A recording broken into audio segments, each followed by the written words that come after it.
Hello everyone, welcome back to this channel. In this video, I'm going to show you how to setting the noise reduction on Adobe Lightroom.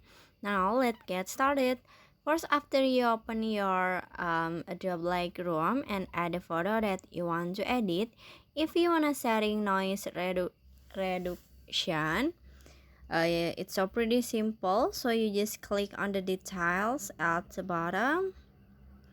And then in here you can see noise reduction. You can swipe left or right this a dot like this.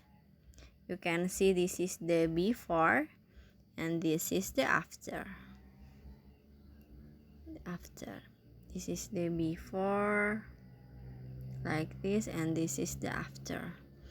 And in here you can set for the details like this, or you can like this.